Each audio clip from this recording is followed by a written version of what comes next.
Continuing discussion of Sri Vishnu Sahasranama, name 836, Acintya, inconceivable. This is the third session. In this session I'm going to be doing quite a lot of reading from various sources. Often we find that when we're just reading, somehow or other it seems more difficult for the hearers to keep their attention, as if compared to speaking more extemporaneously. But we are discussing very serious subject matters concerning the Absolute Truth, who is Acintya, inconceivable. So please don't wander off, either by going and not listening to this, or by letting your attention wander. Please listen very carefully to the important discussion that will continue. I'm going to discuss Acintya, the inconceivable, which might seem ridiculous. How can we even discuss it if it's inconceivable? Well, even to say something is inconceivable gives some idea about it, then it's differentiated from everything else that is conceivable. So if at all something can be described, then it has something we can latch onto. Here is one sentence from Srila Prabhupada's introduction to his Bhagavad Gita as it is, that is very important for, or actually essential for entering into discussions of so many topics in Srimad Bhagavatam, for instance, where it's described that the Supreme Lord has 4 hands. We also hear that Ravana has 10 heads. There are living beings living in the sun, and so many things which is beyond our imagination. But Srila Prabhupada writes in Bhagavad Gita as it is, introduction, we should not reject that which does not tally with our imagination. Very important. I'll read it again. We should not reject that which does not tally with our imagination. In other words, or to put it in another way, the statement of one ancient Greek philosopher whose name I don't just remember just now, he's not among the most famous, man is the measure of all things.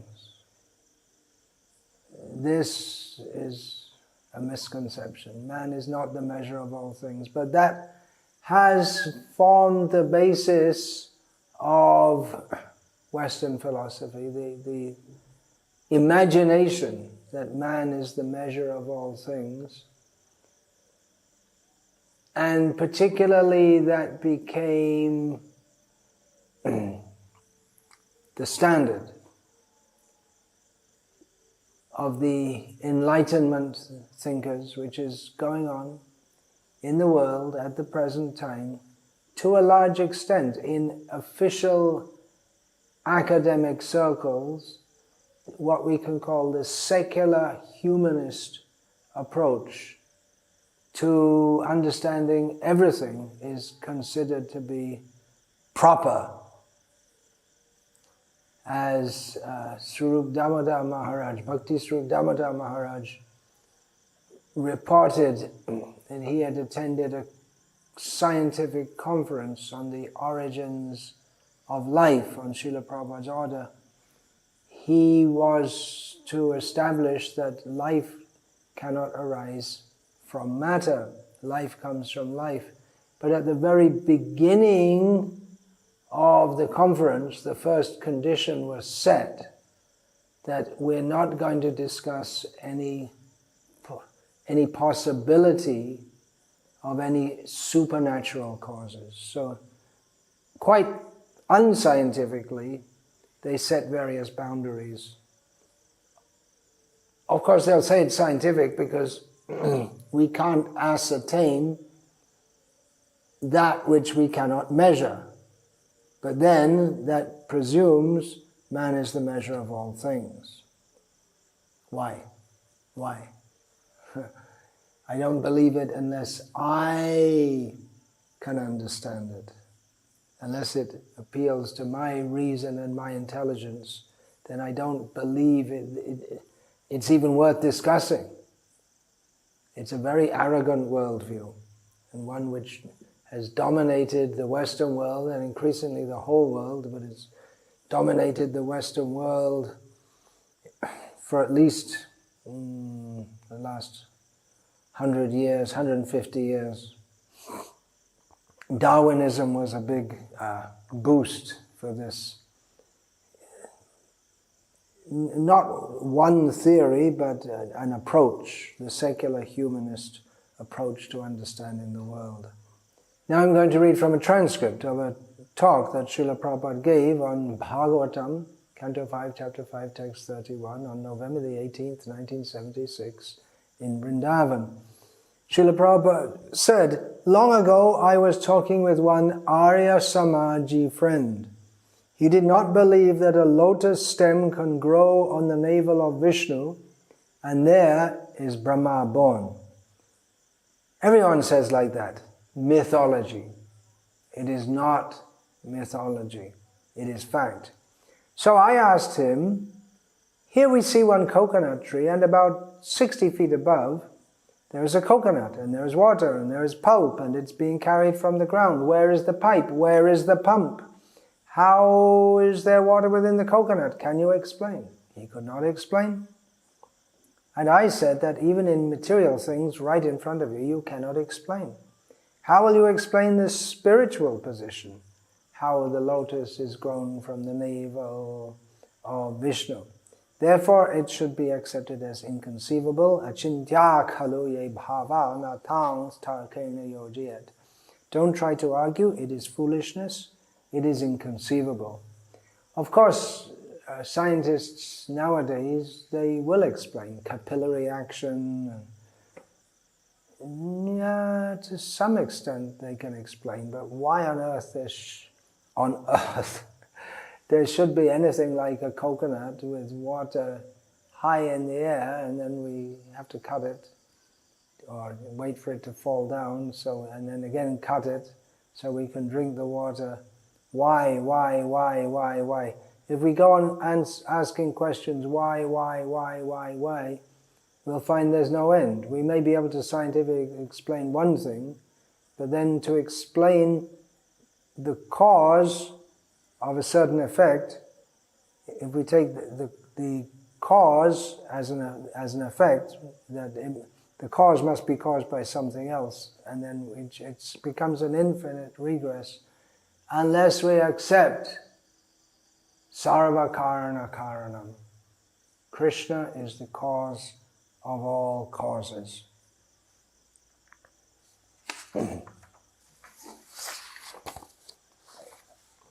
Reading from a talk, transcript of Srila Prabhupada speaking on the 26th of February 1977. Srila Prabhupada said, Prahlad Maharaj, Tat Karasparsha, touch of the lotus palm of Nrsimhadev. The same palm where there is nail, Tavakara Kamalavarena Kam Adbhuta Shringam. The same palm with Naka Adbhuta, Dalita Hiranyakashipu Tanubringham. Immediately, with the nails only, the Lord did not require any weapon to kill this gigantic demon, simply nails. Tavakara Kamala. The example is very nice. Kamala. Kamala means a lotus flower. The Lord's palm is just like a lotus flower. The lotus flower is very soft, very pleasing. And how did the nails come? Therefore, Adbhut. Tavakara Kamala, Adbhut. Nakam Adbhuta Shringham. It is not possible to grow some ferocious nails, piercing nails in the lotus flower. It is contradictory. Therefore, Jayadev says, Adbhuta. It is wonderful. It is astonishing. Therefore, the Lord's power, exhibition of power and sharp nails, they're all inconceivable. Srila Jiva Goswami has explained, unless you accept the inconceivable power of the Supreme Lord, there is no understanding. Acintya. Acintya Shakti. Acintya means inconceivable. You cannot speculate how it is happening. How in the lotus flower there is such a hard nail that immediately within a second it could kill a great demon like Hiranyakashipu. Therefore it is Acintya. We cannot conceive. Acintya. That is Krishna. The very body embodiment of Acintya. He is the complete manifestation of infinity. In the Bible also, in the beginning of the Bible, the definition of God is given. He is the Alpha and the Omega. The Alpha being the first letter of the Greek alphabet and the Omega being the last. So we have the same thing in Sanskrit, Akshara. One meaning of the name Akshara is from A to Ksha. From the first letter of the alphabet to the last letter. So everything is included. Everything is within him. He's the final definition of infinity at its beginning, from the infinitesimal up to the infinite, the very embodiment of Acintya. Everything we cannot understand. Krishna. You don't understand? It's Krishna. The atheists, especially Richard Dawkins, calls this the God of the gaps.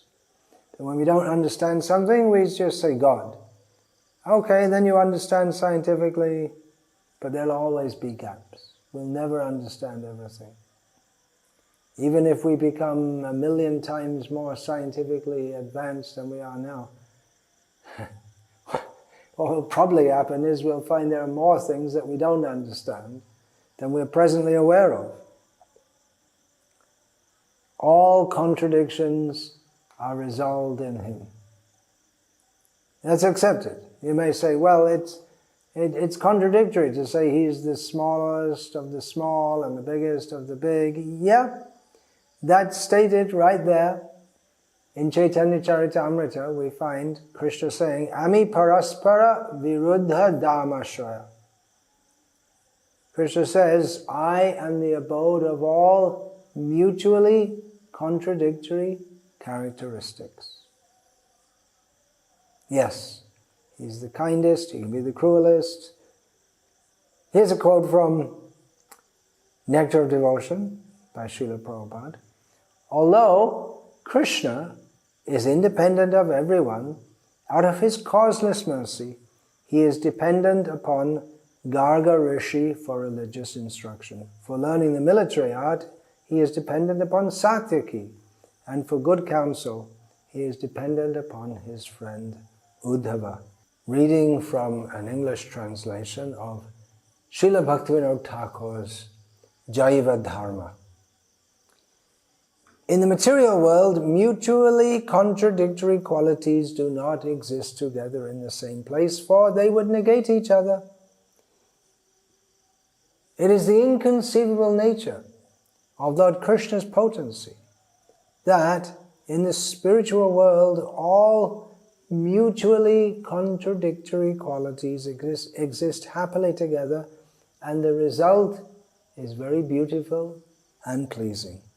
In Lord Krishna, the qualities of having a form and being formless, being all-pervading and having a form present in one particular place, being active and inactive, being unborn and being the son of Nanda, being the all-worshipable Supreme Lord and being a cowherd boy, being all-knowing and apparently having the limited knowledge possessed by a human being, having qualities and no qualities, being beyond conception and being sweet like nectar,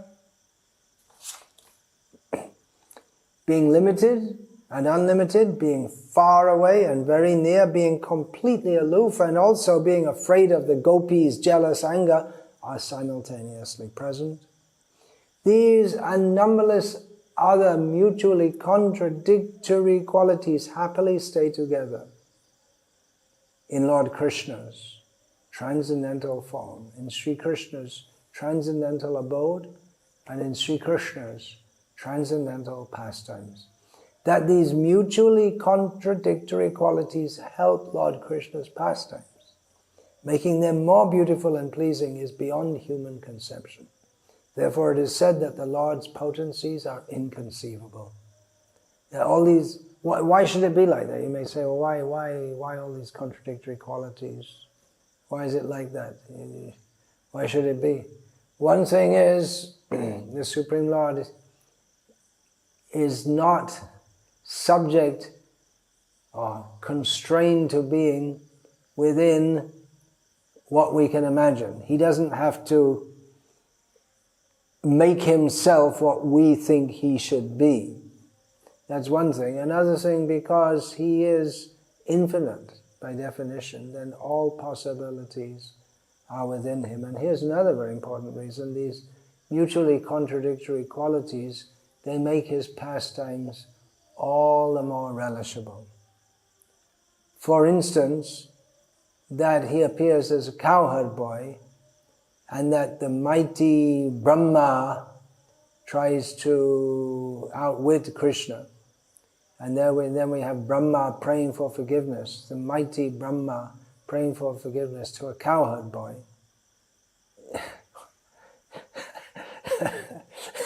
It seems ridiculous, but it's very sweet in Krishna's pastimes. So, this statement about how the Lord's potencies are inconceivable, we find in the discussion which is narrated in Jaiva Dharma, that Rajanath says, is this idea supported by the Vedas, the mutually contradictory qualities? In reply, Babaji says, this is accepted everywhere in the Vedas, and he gives an example from the Shvetasvatara Upanishad, a well-known verse. Apanipado javano grihita pashatya chakshu sa srinotya karnaha saveti vedyam nachatasyasi veta tam ahur agryam purusham mahantam.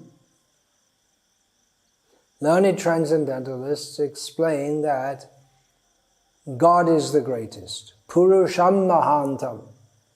We may say that the Upanishads describe the Supreme as impersonal, but here we have the term Purusham mahantam, the great person.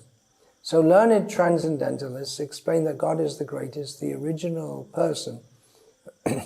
He has no hands. Apani means no hands. But grihita, he accepts things. So it means he has no material hands. He has no legs. Apani pado, which means he has no hands and no legs, but javano, but he can travel faster than anyone. Achakshu, he has no eyes, but pashyati, he sees. Akarna, no ears, but he hears. So what is to be understood? He has no material eyes, no material ears. He sees everything, he hears everything, he knows everything, but no one knows him. In the Ishopanishad, Mantra 5, we have Tad ejati tan naijati tad dure tad vantike tadantar asya sarvasya tad u sarvasyasya bahyata. The Supreme Lord walks and does not walk. He is far away, but he is very near also. He is within everything, yet he is outside everything. Daily, we members of ISKCON, or followers of Srila Prabhupada, we sing about Lord Nrsimhadev. Bahya Nrsimho, Hridaye Nrsimhaha. Ito Nrsimha, Parato Nrsimha. Here he is, there he is, he's outside, he's in the heart. Verse 8 of Ishopanishad, already quoted in this discussion on Acintya, we'll read it again. Saparyagach chukram makayam avranam asnavirang shuddham apapa vidham kavirmani shi paribhu swayambhur yatatatortan vyadhach chashvatibhya samabhya. Such a person. Last time when I was discussing it, I took Sa to mean the Supreme Lord, but it's referring to a person who's considering the Supreme Lord. Such a person must factually know the greatest of all. This is Srila Prabhupada's translation. Such a person must factually know the greatest of all, who is unembodied, doesn't have a body, akayam, omniscient, beyond reproach, without veins, pure and uncontaminated. The self-sufficient philosopher, that's a beautiful term which Srila Prabhupada has given, who has been fulfilling everyone's desires since time immemorial.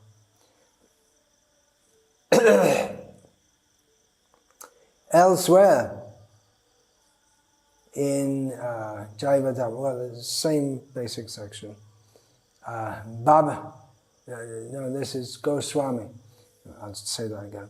Elsewhere in Jaivadharma, there are more discussions of Krishna and his apparent contradictoriness. This is in his pastimes, that in his different pastimes, Lord Krishna appears as Dhirodata, Dhiralalita, Dhira Prashanta, and Dhirodata. So in 4 different ways, Krishna is a hero. The word hero here is a translation of Nayaka.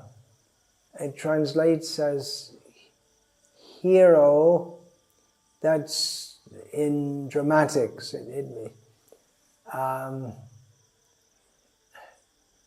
What's being conveyed is the idea is that he's the central figure in the action in his pastimes, just like was a hero or a nayaka in a stage performance, in a drama. The nayaka is the central figure, protagonist. So here the word hero is not used exactly in the sense of a brave person who does courageous activities. So in 4 ways Krishna is a hero. Vrajanath asks, what is Dhirodata? And Goswami replies, as a Dhirodata hero, Lord Krishna is very grave, gentle, forgiving, merciful, humble, and virtuous in many ways. So what we're looking at here is a very noble kind of character. Then Vrajanath asks, what is Dhira Lalita? Goswami replies, as a Dhira Lalita hero, Lord Krishna is naturally very funny, always in full youthfulness, expert in joking, free from all anxieties, and domesticated and very submissive to his lovers. So that's not exactly the same as Dhirodata. It's a different kind of personality. Then again, description of the Dhira Prashanta. Krishna's Dhira Prashanta is very peaceful, forbearing, considerate, and obliging. And then Dhirodhata is Dhirodata and Dhirodhata. And as Dhirodhata, Lord Krishna is very envious, proud, easily angered, restless, and complacent. Which seems to, it does, that's the whole point, it contradicts the other descriptions. And Vrajanath asks about this. He says, many of these qualities you have described contradict each other. How is that possible? Of course, Krishna may behave different ways at different times, but Goswami here in Jaiva Dharma replies, Lord Krishna possesses all powers and opulences without any limit. Therefore, by his inconceivable potencies, it is entirely possible that he possesses many mutually contradictory qualities, as stated in Kurma Purana. Astulash chananush chaiva, stulo nush chaiva sarvataha, avarna sarvata protam, shyamo raktanta lochanaha. He is not great and he is not small. In other words, he's small and he's great. He is the greatest and he is the smallest. He has no color, yet his color is dark and the corners of his eyes are red. Jai, Jai Shri Krishna, Jai Shri Krishna. What can we say? Instead of trying to work it all out and having our brains go boing, we'll just say Jai Shri Krishna. Then again from Kurma Purana. Aishvarya yogad bhagavan virudartho bhidhiyate tatapi dosha parame naivaharya katanchana gunaviruddha apyete samaharya samantataha. Because he has all powers and opulences, the Supreme Personality of Godhead possesses contradictory qualities. Even so, there is no fault in this. His contradictory qualities are glorious. We find the word Acintya used in Bhagavad Gita to describe the jiva soul. Avyakto yam achintyo yam avikarya yamuchyate tasmat evam vididvainam nanushochitam arhasi. Krishna says to Arjuna that the jiva by nature is not manifest. In other words, what we see in this world, the body, is not the jiva. It is achintya, it is inconceivable. Avikarya, it is not subject to change. Therefore, knowing this, Krishna tells Arjuna, you shouldn't lament. Now, Madhvacharya, in discussing this verse, applies these descriptions to the Supreme Lord. These descriptions for the jiva are true for the jiva because he is part and parcel, mamai vangsho jiva loke, jiva bhuta sanatanaha, of the Supreme Lord. So Madhvacharya describes this verse in relation to the Supreme Lord, that elsewhere we know, and by definition we can understand the Supreme Lord is sarvagata, all-pervasive, and this is one of the terms used for the individual soul also. Then why is he not visible at all? Because he's avyakta. He's not visible generally. Then the next question may come, how is it possible for a person who is everywhere at all times not being visible?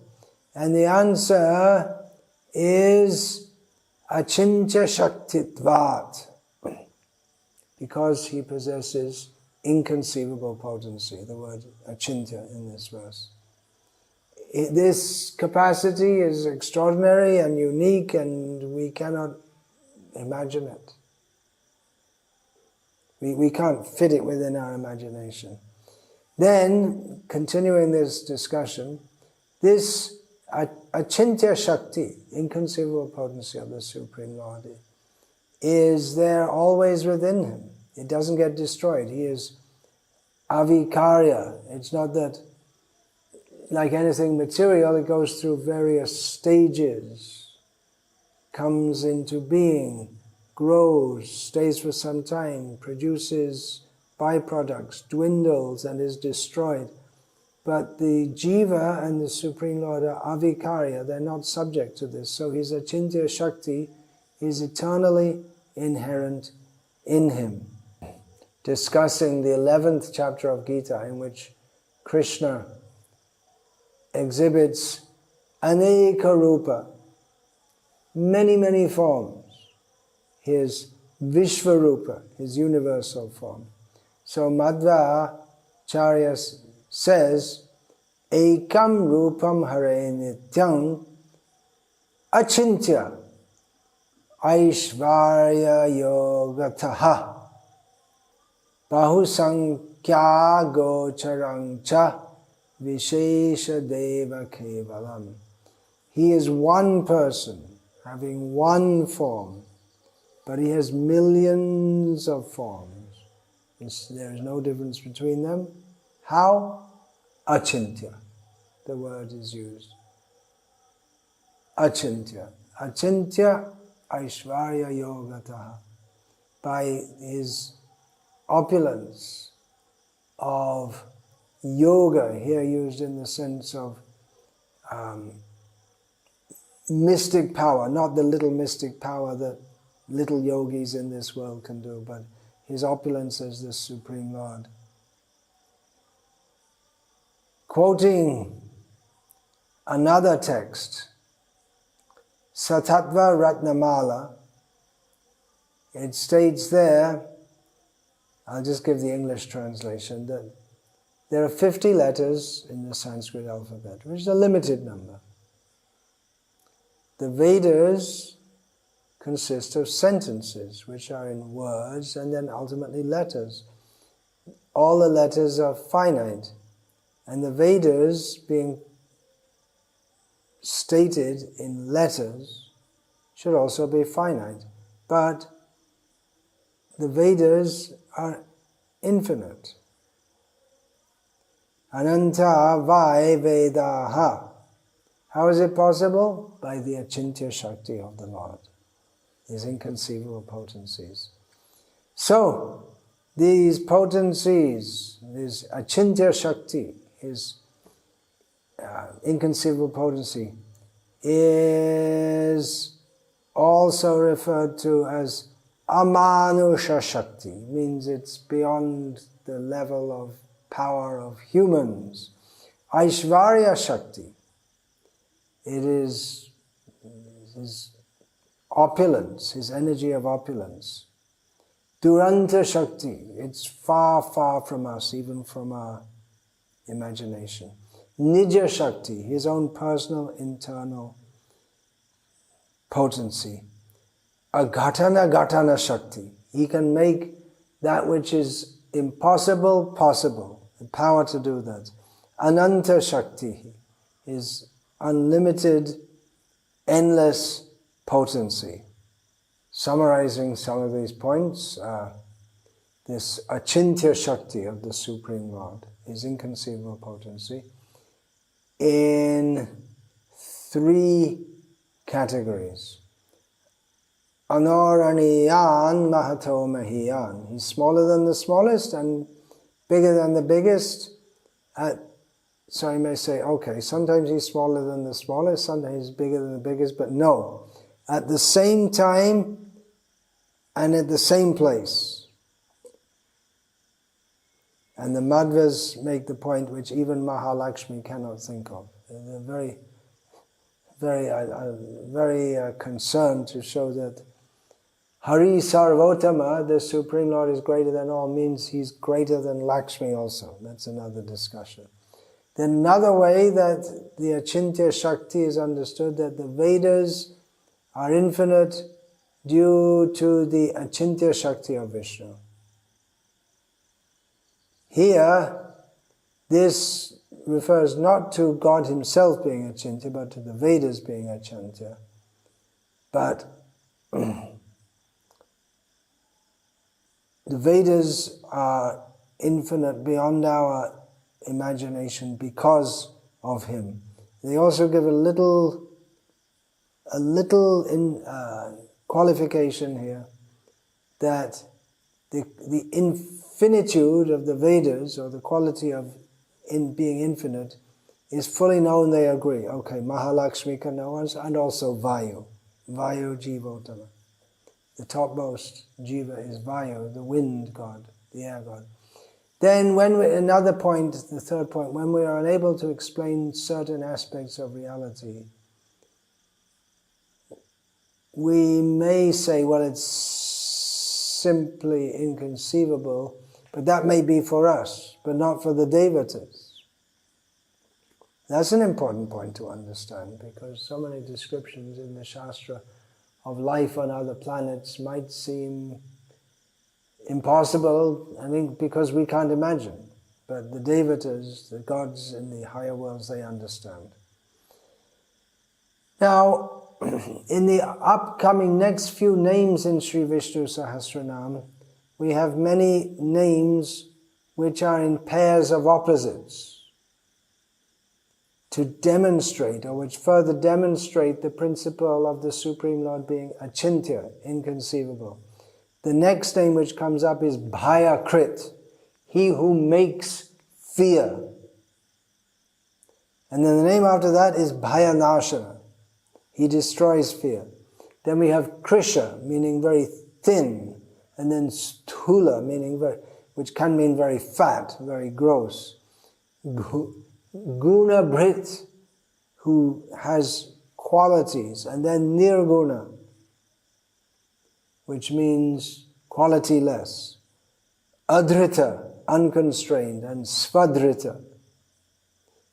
Adhrita means unconstrained or unsustained, and then Svadhrita, self-sustained.